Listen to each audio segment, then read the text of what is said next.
Hello विद्यार्थी मित्रों, नमस्कार, ओम शांति। હવે આજે આપણે મિત્રો 7મો ચેપ્ટર છે એની શરૂઆત કરીએ છીએ। પ્રાણીઓમાં રચનાકીય આયોજન। તો આ ચેપ્ટરની અંદર મિત્રો પ્રાણીઓની પેશીનો અભ્યાસ આપણે કરવાનો છે અને 3 પ્રાણીઓ વિશેનો અભ્યાસ, અળસિયું, વંદો અને દેડકો। તો પહેલા આપણે બધી પેશીઓનો અભ્યાસ કરવાનો છે, પ્રાણી પેશીનો। તો સૌથી પહેલા આપણે વાત કરીએ પ્રાણીઓ પેશી વિશે। પ્રાણી પેશી વિશે સામાન્ય માહિતી લખો। તો પ્રાણી પેશીઓ છે એમની વિગતવાર માહિતી જોઈએ। તો પહેલો ટોપિક છે, પહેલો વાક્ય છે, એકકોષીય સજીવોમાં પાચન, શ્વસન તથા પ્રજનન જેવા બધા જ કાર્યો એક જ કોષ દ્વારા થાય છે। હવે મિત્રો તમે જાણો છો કે પૃથ્વી પરના બધા જ પ્રાણીઓ છે એને કોષની જટિલતાના સંદર્ભમાં બે પ્રકારે વહેંચાય છે, એકકોષી પ્રાણીઓ અને બહુકોષી પ્રાણીઓ। તો એકકોષી પ્રાણીઓનું સજીવ એનો શરીર જે કયો તે એક જ કોષથી બનેલું છે।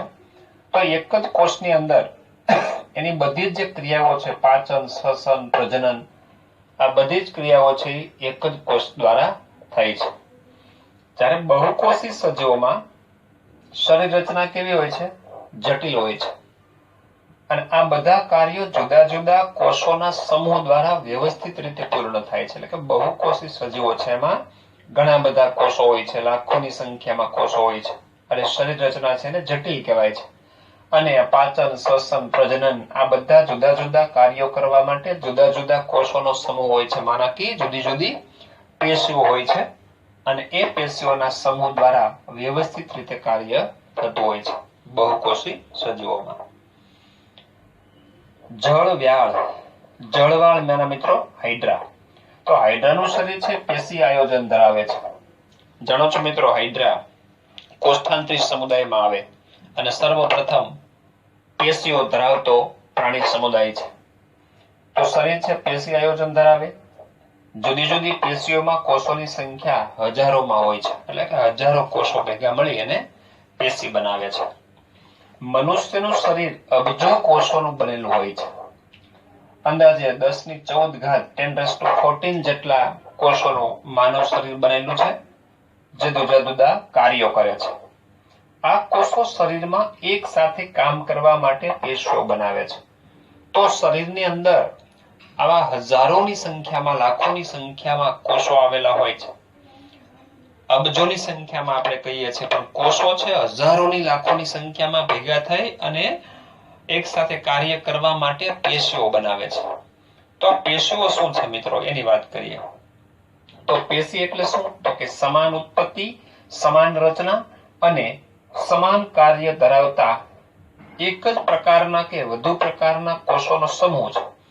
એટલે આપણે વાત કરી ગયા છે મિત્રો કે ભાઈ કોષો છે એ ભેગા મળી અને પેશીની રચના બનાવે છે।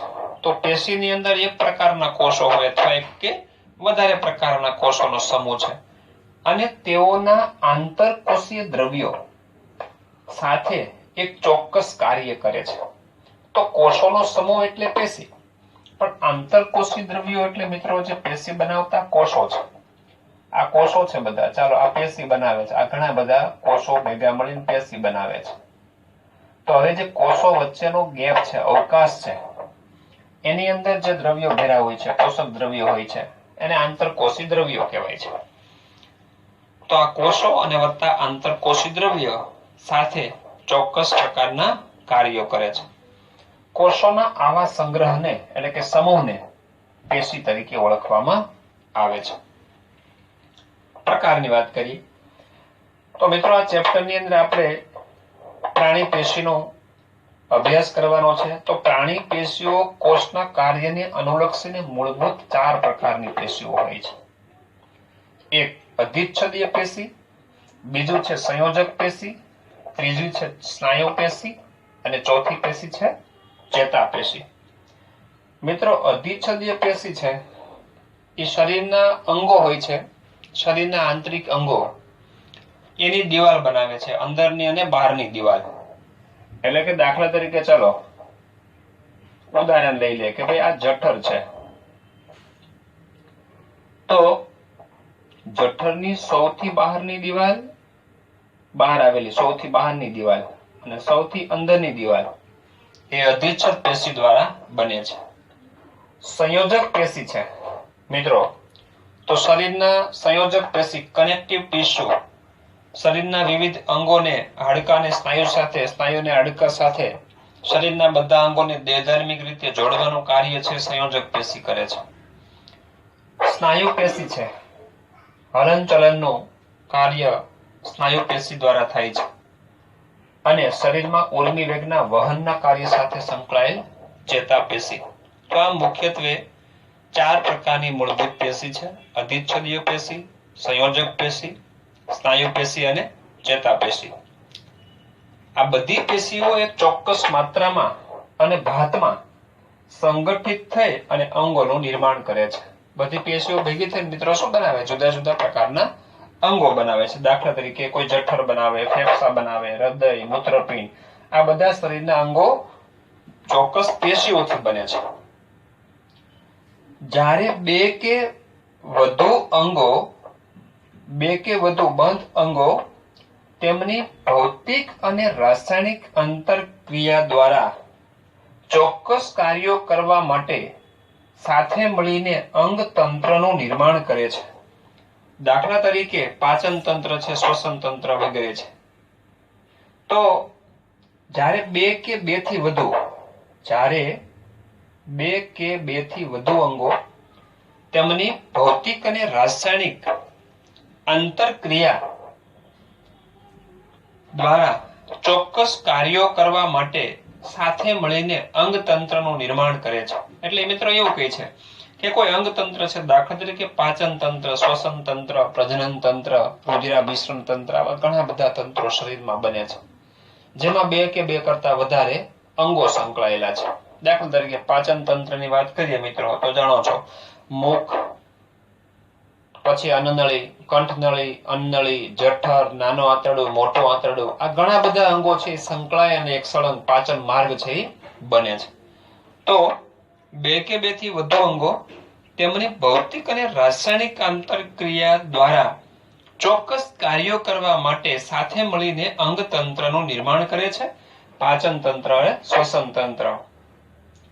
સમગ્ર શરીરની જૈવિક ક્રિયાઓ કોષો, પેશીઓ, અંગ અને અંગ તંત્રમાં એવી રીતે પૂર્ણ થાય છે કે જે શરીરને જીવંત રાખવા માટે યોગદાન પૂરું પાડે છે. એટલે કે સમગ્ર શરીરની જૈવિક ક્રિયાઓ, શરીરની જૈવિક ક્રિયાઓ એટલે શરીરમાં જેટલી બધી ક્રિયાઓ થાય છે, પાચનની ક્રિયા, શ્વસનની ક્રિયા, બરાબર, ટોટલી કોષમાં થતી ચયાપચયની ક્રિયાઓ જૈવિક ક્રિયાઓ કહેવાય છે.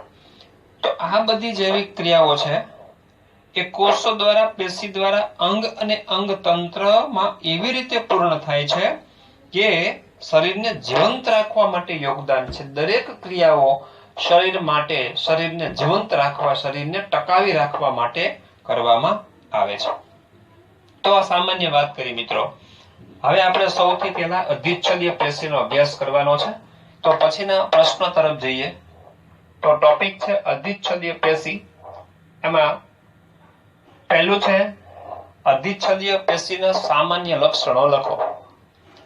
તો સામાન્ય રીતે અધિચ્છદીય પેશીને અધિચ્છદ પણ કહેવામાં આવે છે, કારણ કે સૌથી અંગનું બહારનું પડ બનાવે છે જે અધિચ્છદ કહેવાય છે. એટલે આ પેશીને અધિચ્છદ પેશી પણ કહેવામાં આવે છે. અધિચ્છદ પેશીની ઉત્પત્તિ ક્યાંથી થાય મિત્રો? તો તે કે બાહ્ય ગર્ભસ્તર, મધ્ય ગર્ભસ્તર અને અંત ગર્ભસ્તર, એમ ત્રણેય ગર્ભસ્તરમાંથી ઉત્પન્ન થાય છે. મિત્રો આપણે ગર્ભસ્તરની વાત ચોથા ચેપ્ટરની અંદર ભણી ગયા. ગર્ભસ્તરને આધારે મિત્રો પ્રાણીઓ છે બે પ્રકારના છે, ત્રિગર્ભસ્તરી અને દ્વિગર્ભસ્તરી. દ્વિગર્ભસ્તરીમાં બે જ ગર્ભસ્તર હોય છે, બાહ્ય ગર્ભસ્તર અને અંત ગર્ભસ્તર. અને ત્રિગર્ભસ્તરી પ્રાણીઓ હોય છે, એમાં બાહ્ય, મધ્ય અને અંત ત્રણેય પ્રકારના ગર્ભસ્તરો હોય છે. આપણે એ પણ જાણો છો, એ પણ ભણી ગયા છે મિત્રો, દ્વિગર્ભસ્તરી પ્રાણીઓ છે કોષ્ઠાંતરી છે, અને ત્યાર પછીના બધા જ પ્રાણીઓ છે એ ત્રિગર્ભસ્તરી પ્રાણીઓ છે. તો અધિચ્છદીય પેશી ત્રણેય ગર્ભસ્તરમાંથી ઉત્પન્ન થાય છે. આ પેશી સ્તરોના એક કે વધુ સ્તરોની બનેલી છે. એટલે કે કોષોનું એક સ્તર હોય કાં તો એક કરતા વધુ સ્તર હોય. અહીંયા આકૃતિમાં જોઈ શકો છો મિત્રો, આ અધિચ્છદ પેશી છે, આ પણ અધિચ્છદ પેશી છે. આ અધિચ્છદ પેશી છે મિત્રો, કોષનું એક જ સ્તર દર્શાવે છે. જ્યારે અહીંયા જોઈ શકો છો આ એક સ્તર, બીજું સ્તર, ત્રીજું સ્તર, ચોથું સ્તર, બરાબર. તો આ પેશી સ્તરોના એક સ્તરથી બનેલી હોય કે વધુ સ્તરથી બનેલી હોય છે. અને પોલાણવાળા અંગોની દિવાલની અંદરની અને બહારની સપાટી બનાવે છે. એટલે કે પોલાણવાળું અંગ, હવે દાખલા તરીકે ચાલો આ જઠર છે, તો જઠર તો પોલું અંગ છે, તો જઠરની સૌથી બહારની દિવાલ અને સૌથી અંદરની દિવાલ એ અધિચ્છદ પેશી દ્વારા બનેલી હોય છે. એટલે કે પોલાણવાળા અંગોની દિવાલની અંદરની અને બહારની સપાટી ધરાવે છે. અધિચ્છદીય પેશીઓ શરીરની ગ્રંથિઓ પણ બનાવે છે. એટલે કે શરીરની જે ગ્રંથિઓ છે, વિવિધ સ્ત્રાવ કરતી ગ્રંથિઓ છે મિત્રો, જેને સ્ત્રાવી ગ્રંથિ આપણે કહીએ છીએ, એ ગ્રંથિઓ પણ કઈ પેશીથી બને છે? અધિચ્છદ પેશીથી બને છે. આ પેશીમાં એક સપાટી મુક્ત હોય જે દેહજળ અથવા બાહ્ય વાતાવરણના સંપર્કમાં રહે છે. હવે મિત્રો એ શું કહે છે? અધિચ્છદીય પેશીઓને આપણે એમ કીધું કે ભાઈ ચાલો કોઈ પણ અંગની અંદરની સપાટી અને બહારની સપાટી છે, બરાબર છે, એ અધિસ્તરથી બનેલી હોય છે. તો અધિસ્તરની પેશીઓ શરીરની ગ્રંથિઓ પણ બનાવે. આ પેશીઓની એક સપાટી મુક્ત હોય જે દેહજળ અથવા તો બાહ્ય વાતાવરણના સંપર્કમાં હોય છે. હવે એટલે શું મિત્રો? ચાલો બેનું એક એક ઉદાહરણ જોઈએ આપણે કે ભાઈ શરીરની ત્વચા છે, ચામડીનું સૌથી ઉપરનું સ્તર છે મિત્રો, એ અધિચ્છદ પેશીથી બનેલું છે. તો આ અધિચ્છદ પેશીથી બનેલું છે જે સીધું બાહ્ય વાતાવરણના સંપર્કમાં આવેલું સ્તર છે. તો શરીરની ત્વચાનું બાહ્ય સ્તર એ સીધા દેહજળના સંપર્કમાં નથી, પણ બાહ્ય વાતાવરણના સંપર્કમાં છે. આ દેહજળ માના શરીરની અંદર આવેલું પ્રવાહી એટલે કે રુધિર. હા, પછી શરીરની અંદરની રુધિર વાહિની છે, દાખલા તરીકે આ રુધિર વાહિની છે. તો આ રુધિર વાહિનીમાં જે રુધિર વહન પામે છે, બરાબર, એને આપણે દેહજળ કહીશું. તો એ રુધિર વાહિનીની જે અંદરની દિવાલ છે મિત્રો, જે અધિચ્છદ પેશીથી બનેલી છે, તો એ કહી શકશો કોના સંપર્કમાં છે? વાતાવરણના સંપર્કમાં છે કે શરીરના પ્રવાહીના સંપર્કમાં છે? તો કે શરીરના પ્રવાહીના સંપર્કમાં છે. માના કે રુધિરના, માના કા દેહજળના સંપર્કમાં છે. એટલે અધિચ્છદ પેશી છે એની એક સપાટી મુક્ત હોય જે કાં તો દેહજળના સંપર્કમાં હોય અથવા તો બાહ્ય વાતાવરણના સંપર્કમાં હોય છે. અચ્છા, કોષો સઘન રીતે ગોઠવાયેલા છે. સઘન રીતે એટલે મિત્રો ખીચોખીચ. અહીંયા આકૃતિમાં જોઈ શકો છો કે કોષો છે એકદમ નજીક નજીક ગોઠવાય છે, કોષો વચ્ચે જગ્યા નથી, એટલે ખીચોખીચ કોષો ગોઠવાય. શું કહેવાય? કોષો સઘન રીતે ગોઠવાયેલા છે. આંતરકોષીય આધારક ખૂબ ઓછો હોય છે. આંતરકોષીય આધારક એટલે હમણાં મિત્રો વાત કરી, કોઈ પેશી હોય, આ ઘણા બધા કોષો છે, એની વચ્ચે જગ્યા હોય તો ત્યાં પ્રવાહી ભર્યું હોય. હા, એ પ્રવાહી શું કહેવાય? આંતરકોષીય આધારક કહેવાય. તો કોષો નજીક નજીક ગોઠવાય, ખીચોખીચ ગોઠવાય તો વચ્ચેનો ગેપ ઓછો હોય, તો એમાં પ્રવાહી ભરેલું છે એ પણ ઓછું જ હોય, બરાબર. એટલે કોષો સઘન રીતે ગોઠવાયેલા અને આંતરકોષીય અવકાશ ખૂબ જ ઓછો હોય છે. કોષો આંતરકોષીય જોડાણથી એકબીજા સાથે જોડાયેલા રહે છે. એટલે કોષો એકબીજા સાથે આંતરકોષીય જોડાણ એટલે બે કોષો વચ્ચેનું આ જોડાણ સ્થાન, એટલે આંતરકોષીય જોડાણથી બધા કોષો છે એ એકબીજા સાથે જોડાયેલા રહે છે. આ પેશીના કોષો સામાન્ય રીતે પાતળી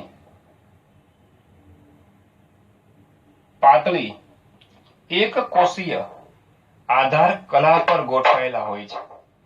આ પેશીના કોષો સામાન્ય રીતે પાતળી એક કોષીય આધાર કલા પર ગોઠવાય છે. મિત્રો આ જે છે આધાર કલા છે, આ અકોષીય, મિત્રો શબ્દ જોજો, આ પેશીના કોષો સામાન્ય રીતે પાતળી આ પાતળી એવો શબ્દ છે, પાતળી અકોષીય, એક કોષીય નહીં, અકોષીય એટલે કે કોષીય રચના નથી. આ આધાર કલા છે એ કોષીય રચના નથી, પાતળી હોય છે અને અકોષીય આધાર કલા પર બધા જ કોષો છે એ આધાર કલા પર ગોઠવાય છે. પછી કોષોનો એક સ્તરીય રચના હોય કે ઘણા બધા સ્તરો હોય છે.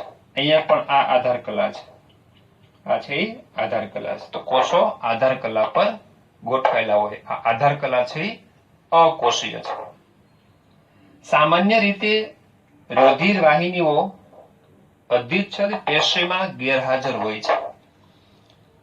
રુધિર વાહિનીઓ છે અધિચ્છદ પેશીમાં હોતી નથી. અધિચ્છદીય પેશીમાં પોષક દ્રવ્યો તેની નીચે રહેલી સંયોજક પેશીમાંથી આધાર કલા દ્વારા પ્રસરણ પામી અને દાખલ થાય છે. તો શું કહે છે મિત્રો, હવે અધિચ્છદ પેશીની અંદર રુધિર વાહિની ન હોય તો અધિચ્છદ પેશીના કોષોને પોષણ કઈ રીતે મળે? કોઈ પણ કોષો હોય તો એને મિત્રો જરૂરી પોષક દ્રવ્ય છે, ગ્લુકોઝ છે, ઓક્સિજન વાયુ છે, એ તો સતત પ્રાપ્ત થવા જ જોઈએ. અને જો રુધિર વાહિની ન હોય તો આ ઘટકો પ્રાપ્ત ન થાય. તો અહીંયા કઈ રીતે અધિચ્છદ પેશી પોષણ મેળવે છે?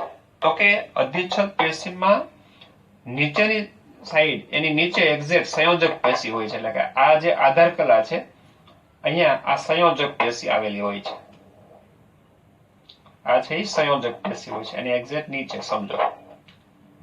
હા, એમાં રુધિર વાહિની હોય છે. એમાં શું આવેલું હોય છે? રુધિર વાહિની આવેલી હોય છે. અને એમાંથી પોષક દ્રવ્યો અને રુધિર વાહિની હોય છે, વહન પામતી હોય. બરાબર છે? તો એ આધાર કલા દ્વારા, આ આધાર કલા, તો આધાર કલા દ્વારા આના રુધિરમાંથી જરૂરી પોષક દ્રવ્યોનું શોષણ કરી અને કોને પ્રાપ્ત થાય છે? અધિચ્છદ પેશીના કોષોને. એટલે અધિચ્છદીય પેશીમાં પોષક દ્રવ્યો તેની નીચે રહેલી સંયોજક પેશીમાંથી, ક્યાંથી?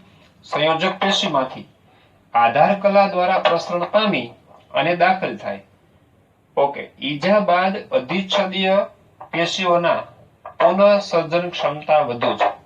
અને જે સમયે આપણને ઈજા થાય, તો ઈજા થાય એ સમયે કોઈ પણ અંગમાં ઈજા થાય તો અંગની સૌથી બહારનું સ્તર તો અધિચ્છદ પેશીનું જ હોય છે.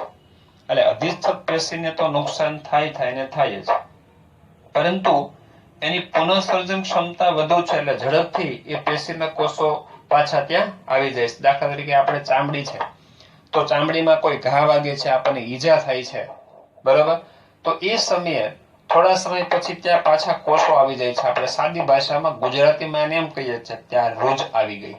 રૂજ આવી ગઈ માને કે કોષો જે ઘસાઈ ગયા હતા, નાશ પામ્યા હતા, કોષો છે પાછા આવી જાય છે, કોષો બની જાય છે. મતલબ કે એ પેશીનું પુનઃસર્જન ક્ષમતા વધારે છે.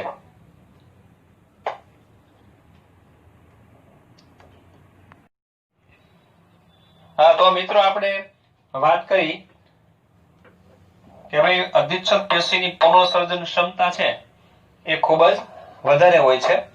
અને ઈજા બાદ આ પેશીઓ છે પુનઃસર્જન દ્વારા આપણે જે ચામડી ઉપર કે કોઈ પણ સ્થાને, કોઈ પણ અંગમાં જે ઘા વાગે છે એ ઘાને રૂજાવી દે છે. હવે વાત કરીએ અધિચ્છદીય પેશીના પ્રકારો. તો મિત્રો અધિચ્છદીય પેશીના મુખ્યત્વે બે પ્રકાર છે, સરળ અધિચ્છદ પેશી અને સંયુક્ત અધિચ્છદ પેશી. તો સરળ અધિચ્છદ પેશી કોને કહેવાય? તો કે તેના કોષો એક સ્તરીય ગોઠવણી ધરાવે છે. એટલે હવે આપણી સામે આકૃતિ છે તે આ જે કોષોનું સ્તર છે મિત્રો, એ એક જ કોષોના સ્તરથી બનેલી છે. તો એ એક સ્તરીય ગોઠવણી ધરાવે છે, એને સરળ અધિચ્છદ કહેવાય છે. અને દેહ ગુહા, વાહિનીઓ અને નલિકાઓના અસ્તર બનાવે છે. અસ્તર એટલે અહીંયા સૌથી જે અંદરનું સ્તર હોય એને અસ્તર કહેવાય, બરાબર? દેહ ગુહા એટલે શરીરની અંગોના આંતરિક સ્તર. પછી વાહિનીઓ એટલે કે નળીઓ હોય, બરાબર છે? તો જે નળીઓ છે, નળીઓની અંદર જે દ્રવ્યો વહન પામે છે, બરાબર, તો એ સરળ અધિચ્છદ પેશીઓ હોય છે. અંડવાહિની છે, નળી છે, તો એની અંદર સરળ અધિચ્છદ પેશી હોય છે. અને જે નલિકાઓ હોય છે, રુધિર વાહિનીઓ હોય છે, એના અસ્તર બનાવે છે, એટલે અંદરના સ્તરો બનાવે છે. પછી સંયુક્ત અધિચ્છદ, તો કે તેમાં કોષોના 2 કે 2 થી વધુ સ્તરો હોય છે. અહીંયા આપણી સામે આકૃતિ છે મિત્રો. આ જે કોષોના સ્તર છે, આ એક કોષોનું સ્તર, આ બીજું છે, ત્રીજું છે, એવા ઘણા બધા સ્તર છે. 2 કે 2 કરતા વધારે સ્તરથી બનેલી પેશીઓ હોય તો એને કહેવામાં આવે છે સંયુક્ત અધિચ્છદ, જે રક્ષણનું કાર્ય કરે છે. દાખલા તરીકે આપણી જે ત્વચા છે, તો ત્વચાની અંદર જે છે, ચામડીમાં જે પેશી આવેલી છે મિત્રો, કઈ પ્રકારની છે? સંયુક્ત અધિચ્છદ. અધિચ્છદીય પેશીના કોષોના કોષરસ પટલ, સૂક્ષ્મ રસાંકુરો, ત્રિપરિમાણીય પક્ષમો તથા કસા અને પક્ષમો ધરાવે છે. તો અહીંયા મિત્રો આ અલગ અલગ રચના, આ કોઈ અધિચ્છદ પેશીનો કોઈ કોષ છે, કોષની આ જે સૌથી બહારની જે સપાટી છે કોષરસ પટલ છે.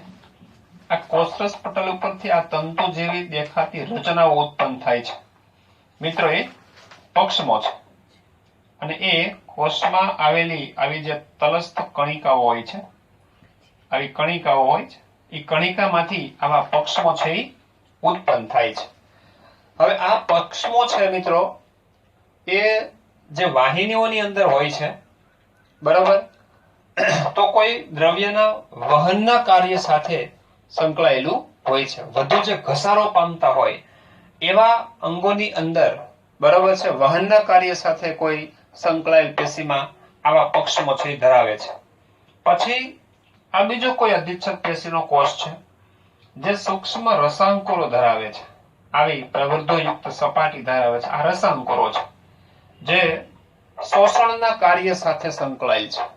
મિત્રો રસાંકુરો હોય તો રસાંકુરોનું કાર્ય હંમેશા શોષણનું હોય છે, તો શોષણના કાર્ય સાથે સંકળાય છે.